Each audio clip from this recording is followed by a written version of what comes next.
sahabat Fresh Juice dimanapun Anda berada. Sesaat lagi kita akan mendengarkan Fresh Juice Jumat 10 Desember 2021 bersama Bapak Reynold Vincent dari Yogyakarta. Selamat mendengarkan.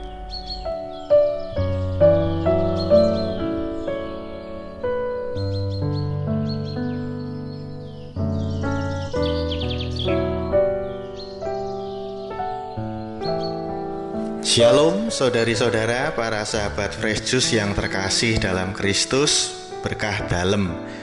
Kembali saya Reynold Vincent dari Yogyakarta mengudara menemani Anda sekalian merenungkan bacaan Injil pada hari ini yang akan dibacakan oleh mama saya. Silakan Ma. Pembacaan dari Injil Matius bab 11 ayat 16 sampai dengan 19. Dengan apakah akan kuumpamakan angkatan ini? Mereka itu seumpama anak-anak yang duduk di pasar dan berseru kepada teman-temannya, "Kami meniup seruling bagimu, tetapi kamu tidak menari. Kami menyanyikan kidung duka, tetapi kamu tidak berkabung." Karena Yohanes datang, ia tidak makan dan tidak minum, dan mereka berkata, ia kerasukan setan. Kemudian Anak Manusia datang, ia makan dan minum, dan mereka berkata, lihatlah, ia seorang pelahap dan peminum, sahabat pemungut cukai dan orang berdosa. Tetapi hikmat Allah dibenarkan oleh perbuatannya. Demikianlah Injil Tuhan. Terpujilah Kristus. Para sahabat yang terkasih dalam Kristus, hanya ada satu kata yang menggambarkan Injil tadi, yang merepresentasikan tingkat keparahan, keparahan keadaan, betapa keadaan waktu itu parah sekali. Sekarang pun juga, yaitu kata nyinyir.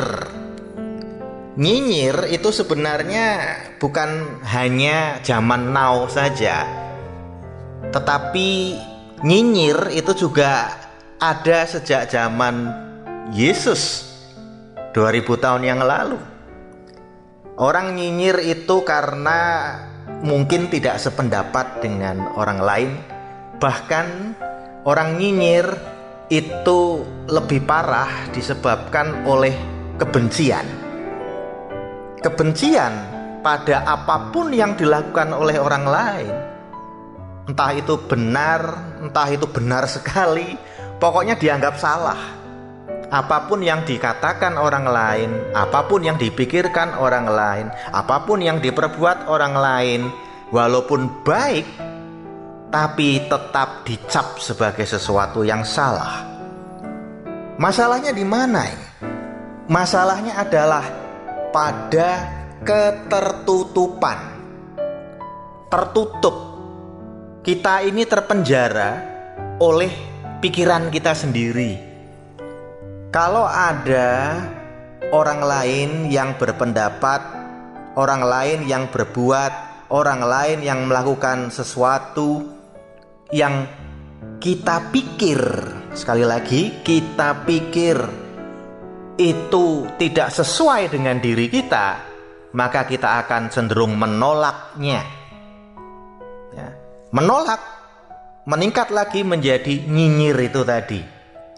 Nah, kenapa kita terkurung, terpenjara oleh pikiran kita sendiri? Karena kita egois.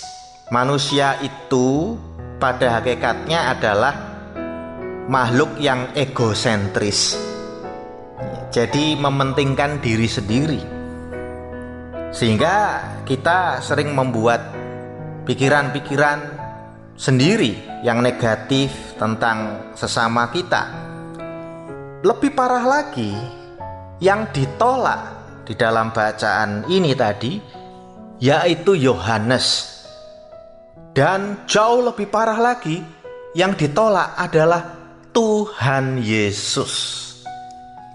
Lah kalau orang sudah berani menolak Tuhan, pastilah berani menolak sesamanya. Saudari dan saudara sekalian, untuk keluar dari keadaan ini diperlukan sebuah revolusi. Revolusi mental. Ya. Sebuah revolusi di mana kita berani, kita mau memulai untuk keluar dari zona nyaman kita. Zona nyaman di mana kita terpenjara oleh pikiran-pikiran egoisme kita sendiri.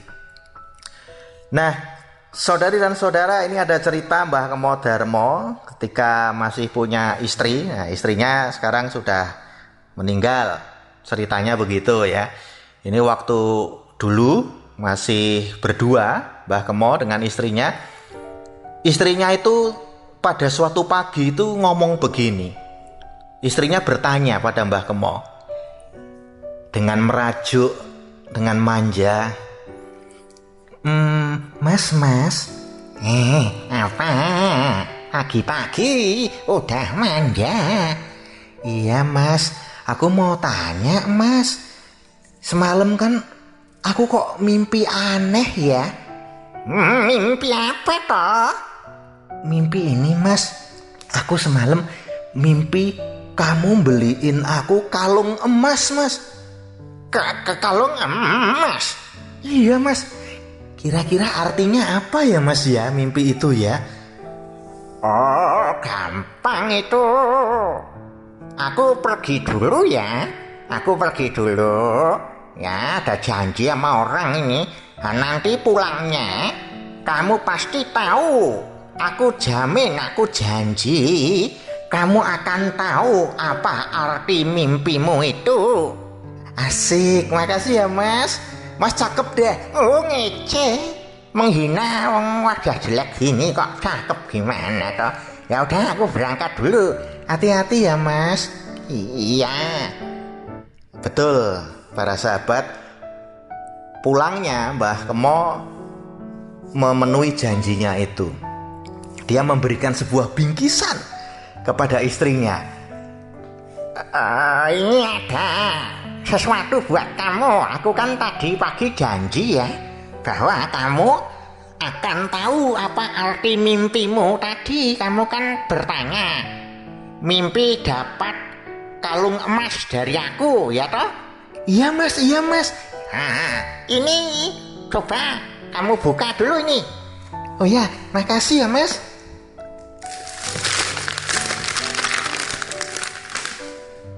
Loh.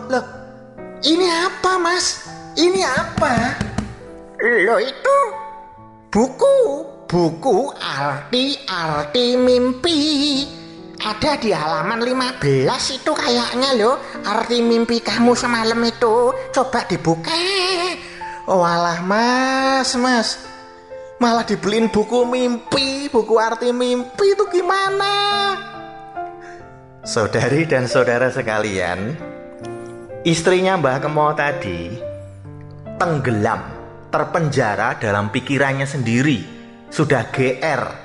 Mbah Kemo dia kira membelikannya kalung emas, padahal Mbah Kemo beli buku arti-arti mimpi. Saudari dan saudara sekalian, kadangkala bahkan seringkali, sekali lagi kita mencap orang lain berdasarkan apa yang kita lihat dan berdasarkan apa yang kita ingini, berdasarkan apa yang kita maui. Maka sekali lagi kita harus keluar dari keadaan ini. Caranya apa? Caranya bagaimana? Ada 3 cara sederhana, saudari dan saudara, untuk keluar dari zona nyaman kita, yaitu zona nyaman berupa pikiran kita sendiri, pikiran yang semau gue itu. Ya, zona nyaman itu harus kita tinggalkan dengan cara yang pertama. Mari Saudari dan saudara, para sahabat, buka Matius 6, Matius bab 6 ayat 33. Ini ayat favorit saya nih. Tetapi carilah dahulu kerajaan Allah dan kebenarannya, maka semuanya itu akan ditambahkan kepadamu. Luar biasa. Di sini rupanya Tuhan tahu bahwa sifat manusia pada dasarnya adalah egois, mau menang sendiri, berdasarkan pikirannya sendiri, menuruti kemauan dagingnya. Maka dari itu di sini Tuhan Yesus mengatakan hal itu, menjanjikan bahwa semuanya yang kau perlukan akan ditambahkan kepadamu, asal carilah dahulu kerajaan Allah dan kebenarannya. Jadi itu, saudari dan saudara, harus kita jadikan motivasi untuk keluar dari zona nyaman, kemauan kita, egosentrisme kita ini, membuka pikiran kita, membuka hati kita, membuka diri kita pada Tuhan dan apa yang disabdakannya dan apa yang dilakukannya. Kalau kita tidak mau membuka diri dan mencari kerajaan Allah, maka apapun yang disabdakan dan dilakukan Yesus akan percuma. Kita tidak akan bisa mendapatkan keselamatan yang datang dari surga. Keselamatan itu bukan paksaan, tetapi keselamatan itu adalah tawaran. Tinggal kita mau atau tidak membuka pikiran kita, hati kita, diri kita untuk menerima Tuhan Yesus dan pengajaran-pengajarannya, dan melakukan pengajaran-pengajaran Yesus itu dengan sepenuh hati kita, bukan dengan pikiran kita sendiri. Kita mungkin pernah di gereja ada khotbah Romo atau ada Injil yang dibacakan pada waktu misa itu, yang membuat kita terhenyak. Waduh, itu saya banget. Waduh, itu gue banget. Lalu mungkin kita nggak suka mendengar Injil hari itu. Kita tidak suka mendengar khotbah hari itu, karena kita merasa tersindir, kita merasa tertohok. Nah ini, saudari dan saudara, ini cara Tuhan untuk menegur kita. Tinggal kita sekali lagi mau membuka diri atau tidak terhadap Tuhan dan pengajarannya. Dan yang kedua, cara kedua adalah cara yang sederhana sekali. Mari kita buka diri kita. Tiap kali ada teman kita mau curhat, jangan ditolak. Waduh, dia curhat lagi. Waduh, dia orang ini rewel terus. Kayaknya hidup dia yang paling susah. Mengeluh lagi. Kalau mengeluh pasti ke saya. Saya capek meladeninya. Jangan pernah menutup diri seperti itu. Kalau teman-teman semua menutup diri terhadap orang yang rewel, mengeluh terus, teman-teman merasa capek, bete dan sebagainya, berarti teman-teman masih ada dalam zona nyaman, egoisme itu. Belum membuka diri, belum beranjak untuk mencari kerajaan Allah dan kebenarannya. Belum mau menerima Tuhan dan apa yang Tuhan lakukan, belum kita terima betul. Maka mari kita berlatih mendengarkan curhatan orang lain. Yang ketiga, sederhana juga, kalau kita sebagai satu keluarga misalnya, kita pergi ke suatu tempat, rumah makan, untuk makan di situ. Biasanya yang terjadi adalah masing-masing anggota keluarga mengeluarkan Androidnya. Sekarang tinggalkan itu. Gak apa-apa, makanan datang foto-foto, jepret. Wah, ini ada sate, ada apa, dipoto, jepret. Dibikin status, silahkan. Setelah bikin status, ya sudah.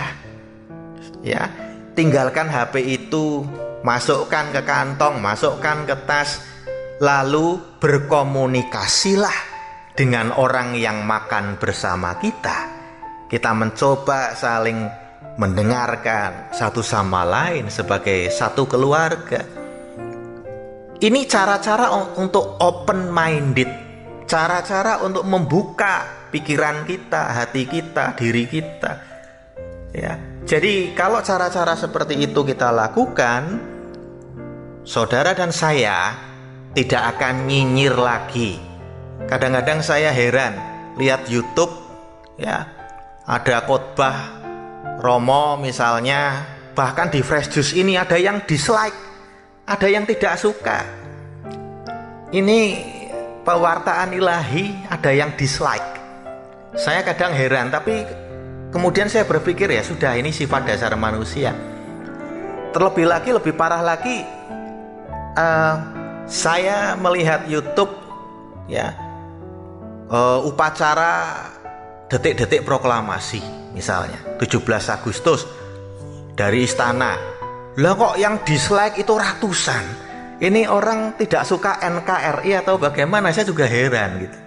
Maka mari kita belajar untuk menerima, membuka pikiran, hati, ya, membuka diri kita untuk menerima perbedaan pendapat dan sebagainya, karena Tuhan berbicara pada kita, butuh untuk kita dengarkan, butuh untuk dibukakan pintu oleh kita masing-masing.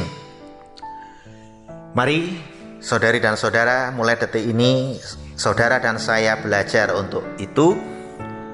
Dan saya mohon maaf kali ini audio karena kondisi saya yang tidak memungkinkan untuk video. Dan saya ajak kita semua untuk menyenangkan hati Tuhan mulai detik ini, ya, seperti lagu menyenangkanmu, senangkan hatimu, hanya ini kerinduanku. Menyenangkan hati Tuhan dengan cara buka pikiran, buka hati, buka diri terhadap Tuhan dan kehendak-kehendaknya, dan menanggalkan pikiran-pikiran negatif kita sendiri. Amin. Tuhan memberkati selalu untuk selamanya. Amin.